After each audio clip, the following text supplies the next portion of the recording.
हम सब जानते हैं कि सन 2020 में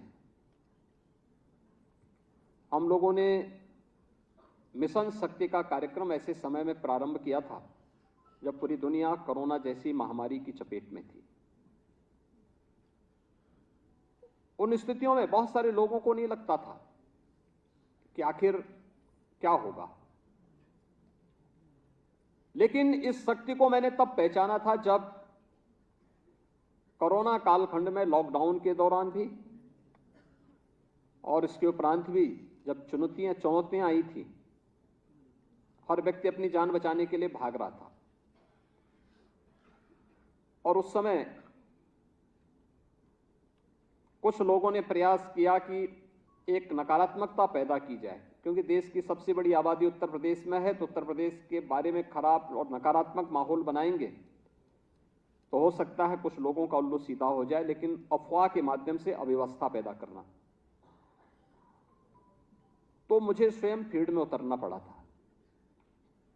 मैं जिस गांव में जाता था, मुझे उस गांव में लोगों की सेवा करते हुए, लोगों के बीच में कार्य करते हुए कोई न कोई एएनएम, आशा वर्कर या आंगनवाड़ी की कार्यकर्त्री वहां पर उस गांव में मुझे उनके बीच में कार्य करती हुई दिखाई देती थी।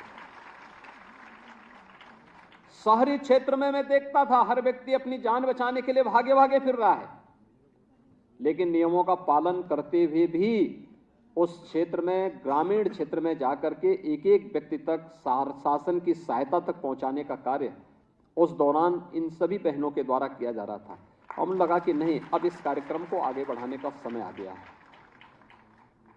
उससे पहले हम कुछ निर्णय ले चुके थे, जैसे उत्तर प्रदेश पुलिस में महिला कार्मिकों की भर्ती हर हाल में 20% भर्ती होनी है।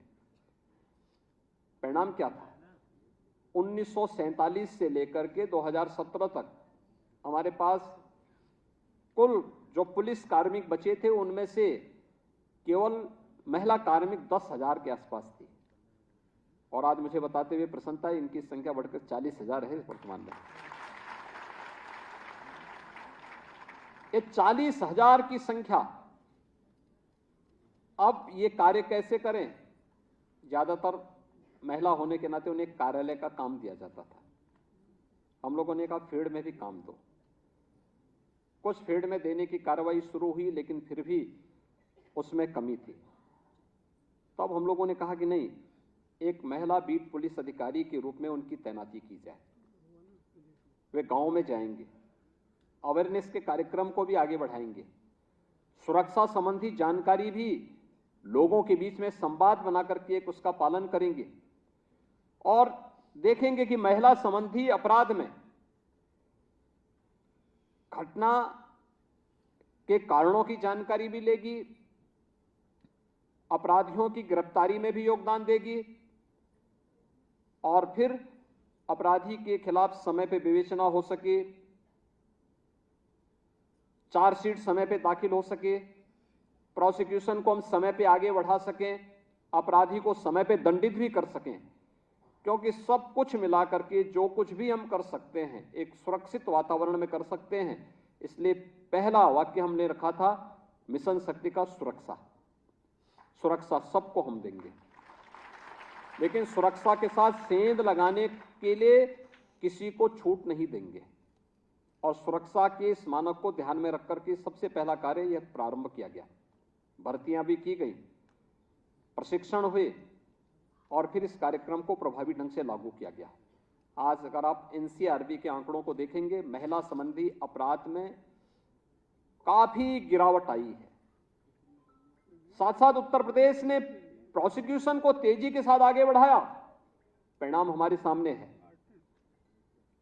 कि अपराधियों को सर्वाधिक सजा दिलाने वाला राज्य भी उत्तर प्रदेश बना, और प्रोसिक्यूशन को भी समयबद्ध तरीके से आगे बढ़ाने वाला राज्य भी उत्तर प्रदेश बना।